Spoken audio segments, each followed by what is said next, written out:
If I need some inspiration to continue with our control program, I just come and have a look at this and the inspiration comes back.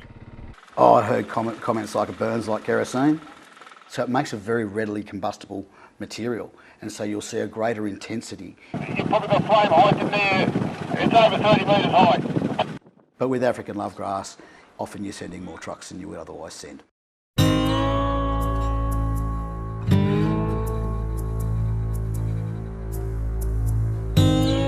It might look like just another pasture in the New South Wales snowy mountains. But this golden plant is a devastating invasive weed taking over the Monaro.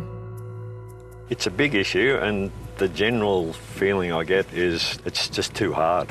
You mention it or someone else mentions it and they say, well, gee, it's here and we can't do anything about it. Farming in this unrelenting terrain comes with unique difficulties, which fourth-generation Merino farmer Ross Sherlock knows all too well. Monaro can be really cold. The rainfall unpredictable. It's a fairly harsh environment.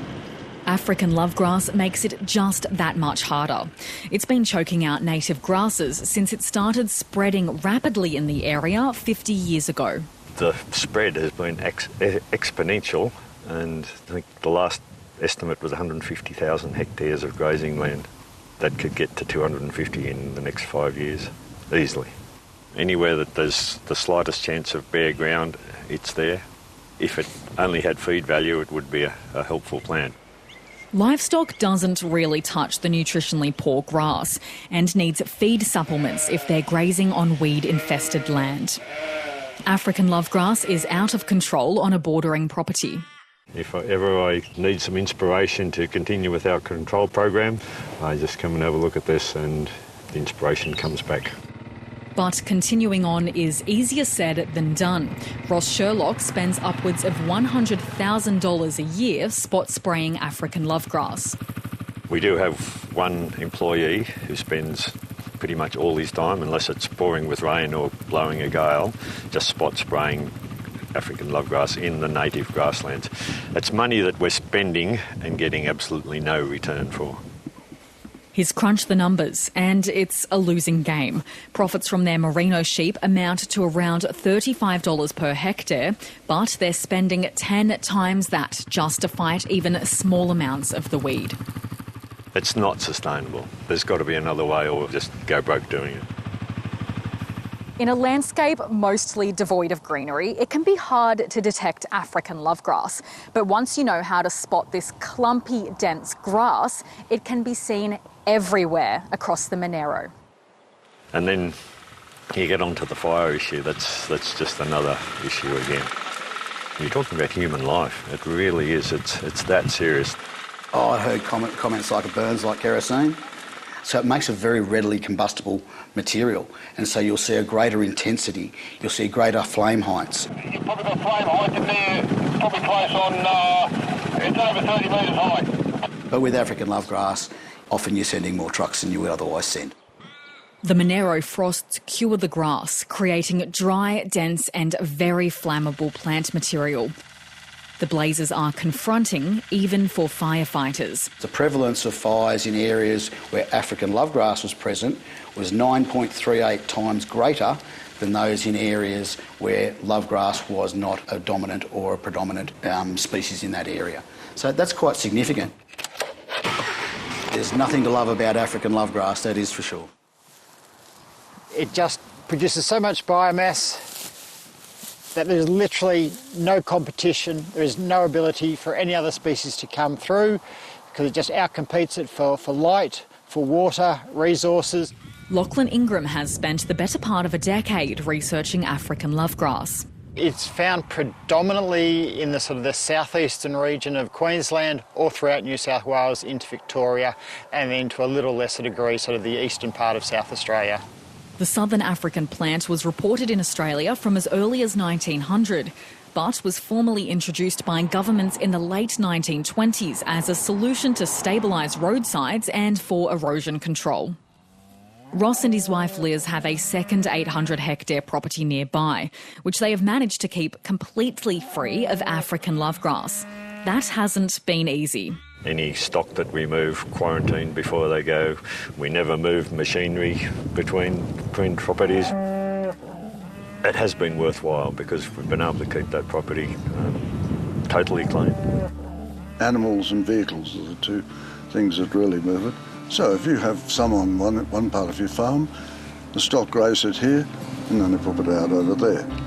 Howard Charles, a trustee of Corrington, a research farm near Cooma, is yet to see anyone win the war against African lovegrass. That it halves your carrying capacity and doubles your costs in terms of the operation. So it has a very debilitating effect on the farmers. They've also managed to keep African lovegrass mostly at bay, but they're still forking out $50,000 a year to stop the spread. Herbicides like glyphosate or flupropanate are often spot sprayed to control African lovegrass. But New South Wales only allows it to be spot sprayed when it appears on native grasslands, unless it overtakes more than half of that protected area. Then boom spraying or controlled burning is allowed. The legislation is to protect native grasslands, but Narelle Davis of the local action group says it can ironically do the opposite by incentivising property owners to do nothing until the weed reaches the threshold. There is not any tools in that legislation that support landholders to be able to effectively manage lovegrass. Until 2017, African lovegrass was on the state's noxious weeds list. Landholders could be fined if they didn't eradicate it. As a local council biosecurity officer, it was Brett Jones's job to enforce this. They weren't fun days, I've got to admit. The people who were getting fined and prosecuted hated upon council because, it cost them money. And I guess the legislation got watered down gradually over the years until the point that the state government said, look, enough's enough. There's just too much now to regulate. The council role now focuses on community education and management. But Brett says the mental health impact on farmers has been immense. I hate to say it, but I have had people say that it's had that much of a social impact, so much of an impact on them that they've considered going for the gun cabinet. And that's scary. Broad-scale lovegrass control can impact the critically endangered native grasslands of the Monaro. Some farmers have been left with no option. We will have to lose some native grass areas to save what's really valuable. The government has already warned Ross Sherlock for boom spraying part of his native grasslands 2 years ago. The dilemma is, do we go ahead, break the law and try and conserve some of our native grasslands, or do we comply with the law and lose the lot? Ross and Liz Sherlock have drafted a whole-of-farm management plan. Incorporated with the map is a proposal where we think we can manage the land the way we need to manage it. The beauty of each landholder making his or her own farm plan is that every property is unique. This is specific to our land. If this proposal that we have on paper is not implemented within, at the maximum of 2 years, the horse is bolted. We've lost it. The plan has different management systems for the 4 sections of their land, but it would be illegal for them to implement it. The New South Wales government has told Landline it has concerns about the spread of African lovegrass and acknowledges the challenges landholders are facing. This year, it tasked the Natural Resources Commission to review native grassland laws, which is set to provide recommendations on how to reduce over-regulation. Further south, some Dalgety producers are innovating in other ways. Tina Katamis runs a small beef and merino sheep operation. She is experimenting with feeding her stock a mineral mix that she believes will encourage them to consume the weed. It's to allow them to eat the lovegrass and not lose condition. They can bite it and chew it, but they do need more protein and energy than the lovegrass gives them in the winter. Cowie, come on! She was forced to sell a third of her property in 2021 after the weed took over. I was at my absolute wit's end. I had no way of a system that I was aware of that would control it. Now she's experimenting with a longer-term plan. I'm using a yeoman's plough on my tractor and aerating the paddocks slowly one by one. And then I will sow a mixture of grasses and forbs and legumes. Tineke is applying for a grant-funded project with support from the local land care group to do the work. Kate Healy is heading it up, and she also wants more innovative ideas for the Monaro's tough terrain.